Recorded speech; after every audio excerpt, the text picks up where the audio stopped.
রসুল মসজিদে নববীতে বসে আছেন, হিংসুকের দ্বারা হিংসুক জান্নাতে যাবে, হিংসুক ব্যক্তি জাহান্নামে যাবে, হিংসা মুক্ত ব্যক্তি জান্নাতে যাবে। এর প্রমাণ রসুল মসজিদে নববীতে বসে আছেন, এক ব্যক্তি মসজিদে প্রবেশ করেছেন এবং রসুল বললেন, সাহাবারা দেখো জান্নাতি প্রবেশ করলো। একটা জান্নাতি মানুষ দেখতে যাও, মসজিদে দেখো ওই যে প্রবেশ করতেছে। এইটা বর্ণনা করেন হযরত আমর ইবনুল আস। তিনি বলেন, রসুল এই কথা বলার পরে ওই সাহাবী মসজিদ থেকে ইবাদত করে বের হয়ে বাড়িতে গেলেন। আমি তার সাথে 3 দিন ওই ব্যক্তির বাড়িতে অবস্থান করলাম, যে জান্নাতি পাওয়ার ঘোষণা রসুল দিলেন, কেন দিলেন আমি দেখবো এত বড় কি আমল করে।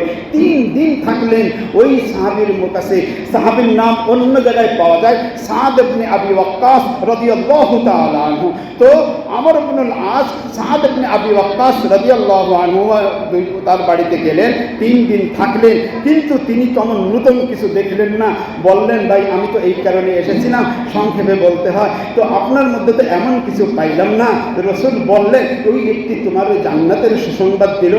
সাহাবী সাদ ইবনে আবি ওয়াক্কাস বললেন, আমি তো এত কিছু আমল, এত বড় আমল আমি আসলে করতে পারি না, জানি না, তবে রসুল যেহেতু বলেছে তাহলে আমি একটা জিনিস আমি বলতে পারি, সেটা হলো আমার মধ্যে হিংসা বলতে কোনো কিছুই আমার মধ্যে নেই। সুবহানাল্লাহ, সুবহানাল্লাহ।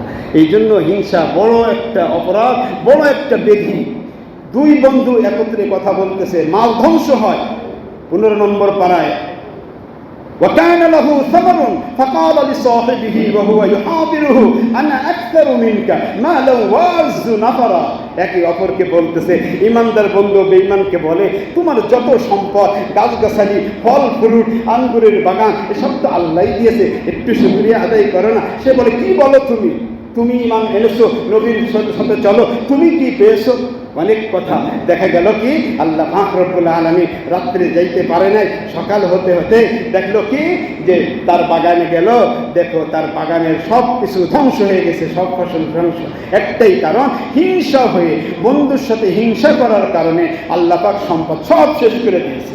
আল্লাহ আমাদেরকে এই হিংসার মরণ বেদি থেকে আল্লাহ আমাদের হেফাজত করুক। তাহলে হিংসার ক্ষতি 4টে স্তর, একটা হলো উজব, একটা হলো কিবর, তাকাব্বুর, ইস্তিকবার বা বীজ, চারা, গাছ, ফসল। ক্ষতি 4টা, ইসলামকে শেষ করে দেয়, নেক আমলকে শেষ করে দেয়, ঈমান ও আমল একত্রে জমা হয় না। 4 নম্বর, হিংসুক কখনোই কল্যাণের সাথে থাকতে পারে না। আল্লাহ পাক আমাদেরকে এই হিংসা বেদি থেকে সকলকে হেফাজত করুক, আমিন। ওয়া আখিরু দাওয়ানা আনিল হামদুলিল্লাহি রাব্বিল আলামিন। আসসালামু আলাইকুম ওয়া রাহমাতুল্লাহি ওয়া বারাকাতুহু।